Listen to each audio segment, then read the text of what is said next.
Hey friends, Jeff here with a new episode of the My Impossible podcast. Today we welcome as a guest Barbara Reuven. So I want to tell you how I met Barbara. So I had injured my wrist and I was getting PT.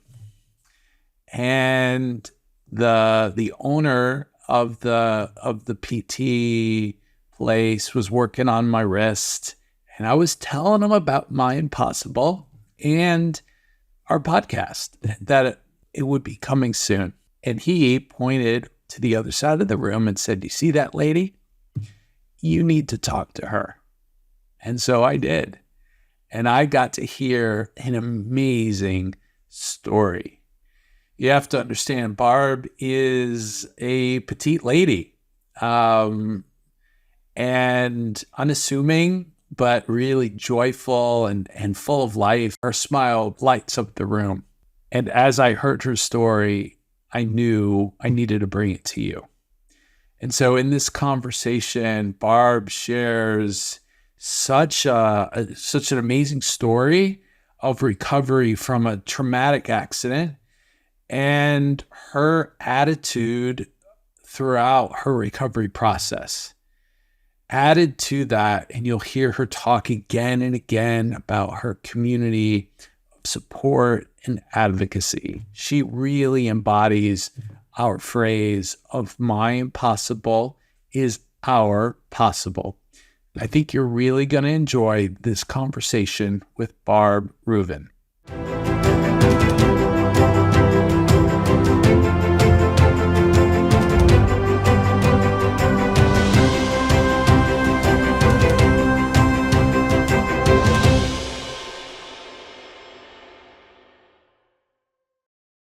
Barbara Reuven, welcome to the show. I am so excited to dive into your story today. Thank you. Thanks, Jeff. So what was or is your impossible? Well, it started in 2008. I was doing a lot of training for triathlons, and I had a very bad bike accident on a downhill where I broke my neck, both my arms, my pelvis, my clavicle, and also knocked myself out into a nice concussion. So I did develop double vision after my injury. So I had all these things happening at once, and I was medevaced by helicopter, which I don't remember, and went to Robert Wood Johnson. And I always say I lost a week one day because they give you a lot of drugs. And so I don't remember my week. I had spinal surgery of a fusion C2 to C6. And then the next day I had 2 plates in my left arm and a plate in my right arm. And, that was 2 big surgeries. And then suddenly I had weird things going on. Now I remember the one thing is it was like everything was black, and suddenly it was like whoosh, there was like an opening, and I felt like, this was strange, I felt like I was in a storeroom, and all I can think of is that something bad happened, but I don't know what it is. And it was a beautiful room. So I don't know if it was a morphine drip or what it was, but it was absolutely beautiful. And then everything went black again. So then I started to wake up and open my eyes, and I really didn't know exactly what happened. So there's a lot of confusion. I have a lot of friends that are PTs and OTs, and everybody was around me. So there was this time of complete confusion of what is going on. And then slowly, you start to deal with, what is going on in your body, which was, a lot. I couldn't use either one of my arms. I did have the double vision, which later got taken care of. That's from a bad hitting my head. And then, I had a pretty bad wound on my leg. So, there was a lot of pain going on, but you kind of, like with anything, you start to forget. And then I I know I was saying to friends, but I was in the best shape that I ever had been in. And, a friend of mine said to me, you have 1 month to complain, but then you're done. I said, okay. So that's kind of what I did. But I think the one thing is, in my mind, I knew I had a lot to go through, but my mantra was a little better every day and that I was going to do it. I don't know how I was going to do it because I couldn't use my hands, but I felt like, yeah, I'm going to do this again. I'm going to go to my bike. I'm going to swim and I'm going to run. I mean, how I was going to do it, I didn't know just then, but in my mind, and I also had the mantra of every day a little better. I would say that. So, can I just ask a question? And as you were talking, I thought of part of my story. So in 2000, I was training for a triathlon, an Olympic length triathlon. This is before wheelchair and AMN and all that. Right. And like 3 weeks before the race, and we had trained, my buddy and I had trained intensely. We were riding bikes and I popped my brakes and I went head over tail and I hit the ground. And I still remember today going through every joint one by one, because immediately I was like, oh my gosh, everything I had worked for is gone. Mm-hmm. And thankfully I had a helmet and I didn't hit my head. Yeah, I had a helmet too. But I'm wondering, like, when was the moment, because you described it being a blur for those early stages of this. Right. When was the moment when you, I don't know if it was go joint by joint, but go body part by body part and like think, what just happened? I was fortunate that I'm a physical therapist. And I was surrounded by friends who were physical therapists. And I went from the hospital to rehab, which is, extra, getting your function back again. And I mean, I also had a treatment. I wasn't doing anything for myself, nothing. I mean, I wasn't feeding myself. I wasn't dressing. It was, I was dependent on a lot of things. I will mention that I had a treatment. There was this woman, her name is Joni Millspass. She does something called Jinshin Jitsu. And she and I knew each other because I'm a rolfer. I do rolfing, and somebody in my school does Jinshin Jitsu. So I had met her before. She knew I was there. And she was very gentle spoken, and she would call me up when I was in the hospital. She worked for Atlantic Health where I was working. She said, would you mind if I came up and gave you treatment? And I said, no. So what happened was she came up 2 or 3 times. The third treatment, I literally got in the shower. I washed myself. I took my neck brace off, put my neck brace back on, and started to dress myself. And I started to feed myself with one hand. And I didn't know what happened, honestly. And a friend of mine who's a PT, I go, I don't understand. Yesterday, I couldn't do this. Today, I can. Was it the Jinshin Jitsu? And she said, I don't know what else to tell you it was. But I did forget. I know we talked before, but I forgot about this part of the story. So that was kind of an amazement to me. And really, that gave me a little push ahead, that I started to do these things. And, feeding myself was a huge thing. Taking my own shower, huge. It was gigantic. So once I started to be able to do that stuff, that's when I was like, oh, well, things are possible because look, I'm doing this. I'm dressing, I'm brushing my own teeth. Literally, I couldn't even brush my own teeth. I had friends brush my teeth. I mean, talk about it's a horrible feeling when you can't do anything for yourself. So that was kind of amazing to me. Like, it was such a breakthrough. So I think that was part of it that I kind of forgot about. But yeah, that definitely helped. You said one of your friends or more than one friend said you got 1 month to complain Yeah. and that's it. And that's it. Was that actually part of your reality, whether it be complaining or I know you a Well, little bit, so it doesn't feel like you're I that did. person, but what was, whether it was actually a month or more or less time, like It was what did like, you allow yourself to do? so I mean, there's different stories that led me to that. I mean, I was very upset. Maybe you can relate to this, but I was like, but I was in the best shape of my life, a long time. And that was my mantra also.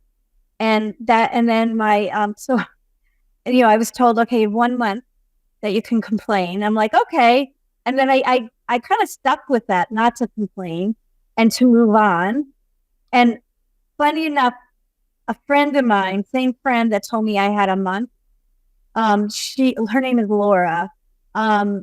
We every year, she, myself, and somebody else would do a relay race down in Brigantine Island, and I would be the designated swimmer.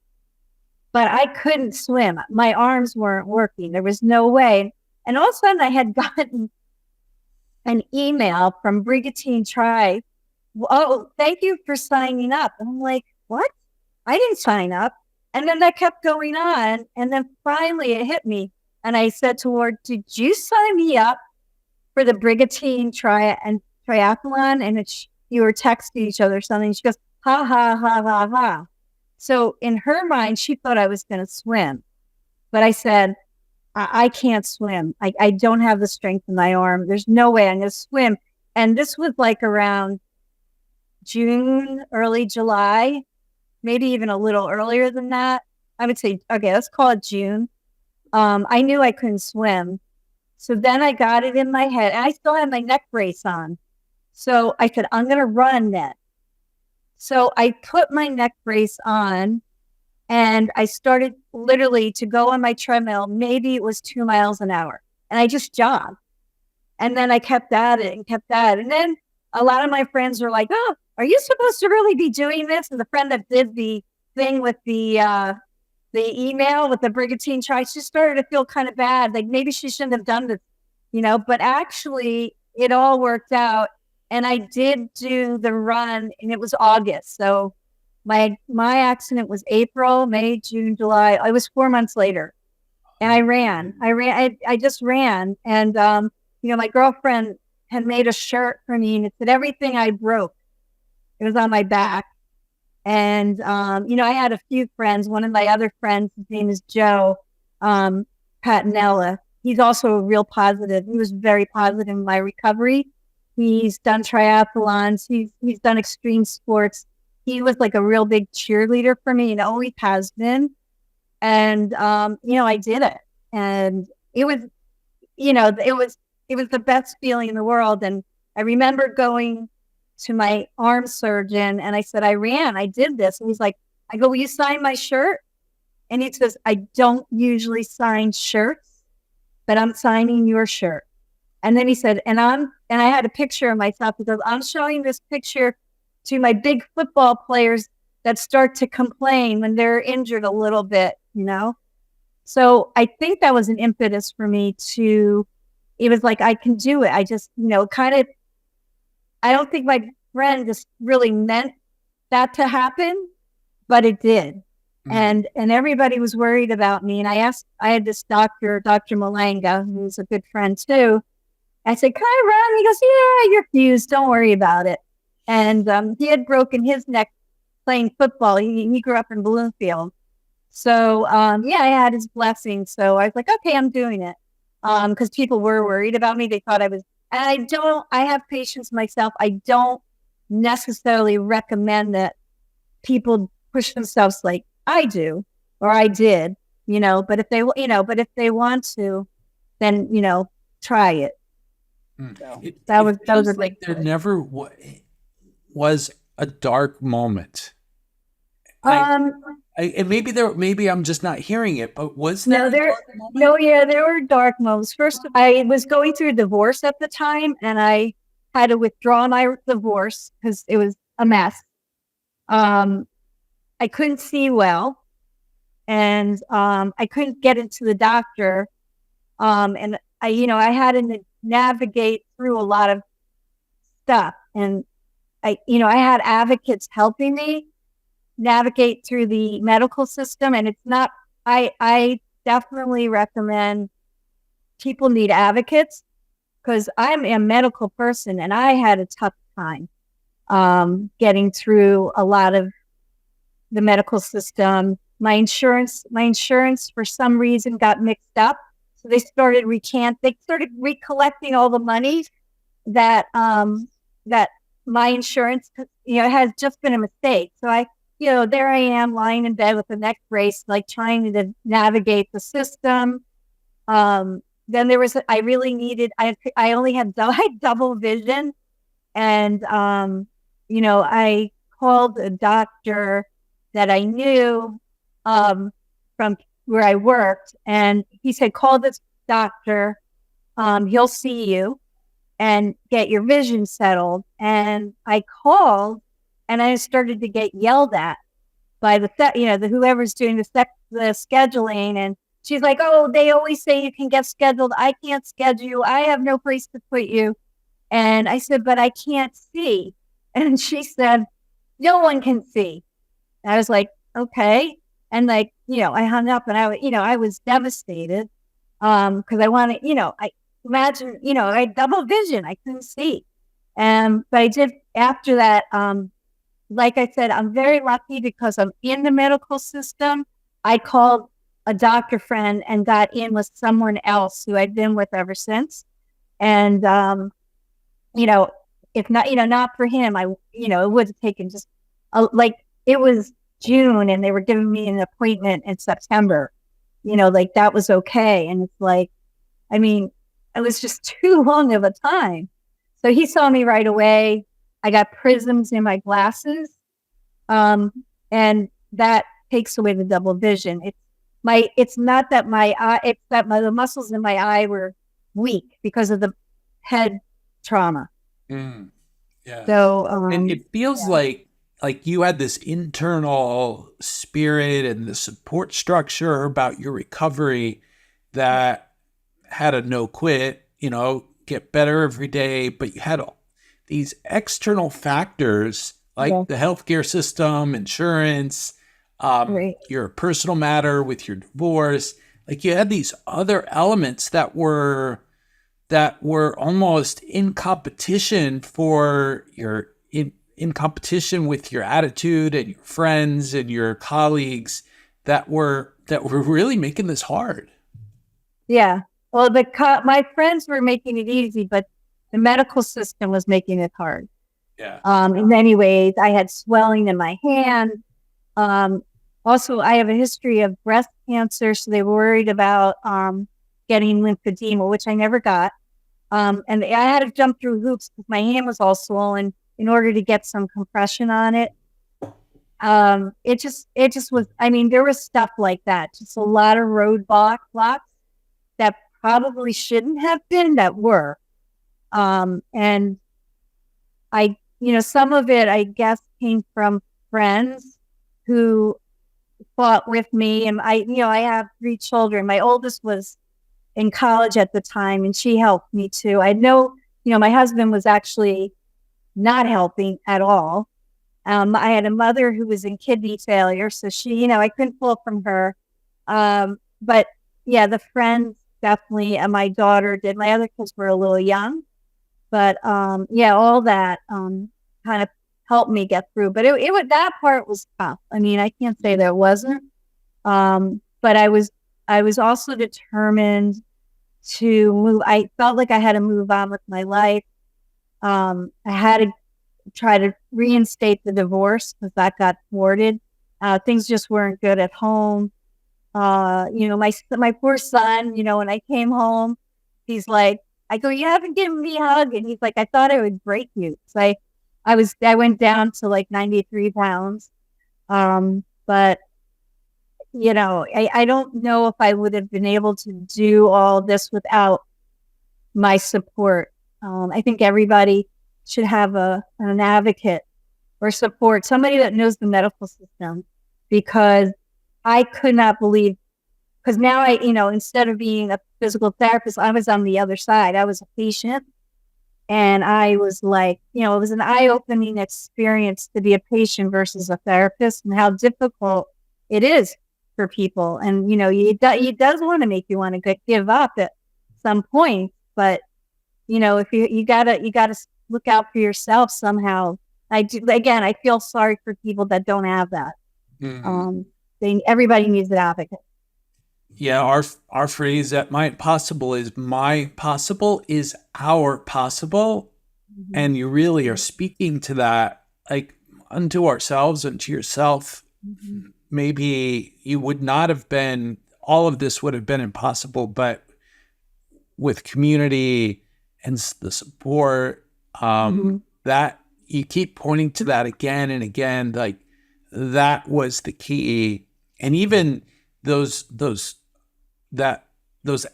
call them the advocates within the medical system and for treatment. I mean, such a powerful force it sounds like was such a powerful force in your life. Yes. And I know I had mentioned this when we talked earlier, but there was this Dr. Malanga who ended up being my doctor. He's since passed away. Sadly, he had bone cancer. But when I was in the hospital, he came to me. He had a resident with him, and he said, "Barbara, everything is going to be all right. Don't worry." And that little bit actually made me so happy that I told somebody the next day, one of my boss, I said, "Oh, Dr. Malanga came and he told me everything's going to be okay." And that really made me feel good. And then she sent him an email and he didn't answer. And then she saw him like after the weekend, and he's like, "I was never there." But he said, the night I thought he was visiting, he had a dream that he came to visit me. And he said it was so real. He woke up his wife and told her, and he's a very, spiritual. He was a very spiritual man, and he really believed he did come to visit me. And to the point, after I got out of the hospital, there were other things, but I made him my doctor. And when I went to go see him, he said to his colleague, he goes, "Barbara, tell Jay who you had a vision about." I go, "You, Dr. Malanga." And, he just smiled. And I mean, it was the thing. So that bond of him, I don't know what we had, a spiritual bond. I don't know what it was, but that really also gave me a push through that. The whole thing sounds so surreal, but it I don't know if people will believe me, but it just really truly happened. And I always credit a little bit of that also with him, of that visitation. I don't know what it is, a spiritual realm. I have no idea what it is, but it definitely also helped. Barb, how has this experience affected you as a PT? Well, as a PT, I don't share my stories with everyone, but sometimes I do, because people get down and they think they'll never be able to do something again. So then I said, that's not true. This is what I had. You can do it. And, and then they're like, "Oh, okay." They like hearing that I went through stuff too. I'm empathizing with them. I know what it feels like when you feel like you can't do it again, but you know what? You can do it again. And then, I also, not being able to use either arm for a little bit was very upsetting, to say the least. And, I just had a patient who had Guillain-Barré syndrome, which the nervous system is affected, and the woman never got her hands back to work. And, I just was telling her I can empathize with not being able to use your arms, and how depressing or devastating. It's just, you can't do anything for yourself. You can't get, it's your, for your basic needs, you got to ask people. And it's just not it's a horrible feeling. Not being able to literally feed yourself or dress yourself or, anything like that. Yeah. So, and she felt, I think, a little comforted by it, to know that there was somebody that understood. Yeah. I'm wondering, I don't know how many people will be listening to this episode, hopefully lots, but if there's somebody listening who's really struggling with their circumstance, and obviously we don't know what that exactly is, but from out of your own experience, what do you want to say to them? Every day can be a little better. You can try, there's many ways to do things, there's not just one way, and there are resources out. If you think nobody else has experienced what you have, there are. I remember going to a race, and I met an injured veteran who couldn't use one hand, and he had a bike made specially for him, because at the time I couldn't use one of my hands. And he was giving me information, if you still want to ride your bike, this is what they can do. So I think I guess it's going out there and looking, now we're lucky we have the web, you might be able to start to look for different ways. I think everything, if there's a way to get things, to do things, and there's always a way. You just need to, push yourself, or just know that you can do it. And to ask people for their help, because they can give you a lot of, you're not alone. I guess that's it. You don't have to be alone. You don't have to be stoic. Go out there and try to find your way, because there's other people that have maybe gone through things too, and they can shed light to help you do what whatever you want to do. There's all kinds of, and we live in a great technology world too now, so there's all kinds of things out there. Yeah. I love your phrase that you've been saying to yourself since from when you were injured: every day a little better. Wherever you are, whether you're dealing with mental health issues, physical issues, whatever it is, every day a little bit better. I just absolutely love that mantra. Yeah, and it's it helped me get through a lot of stuff. Yeah. Barb, this has been so inspiring for me. I'm so grateful for the time together, and excited for the impact for this conversation. So thank you so very much. My pleasure.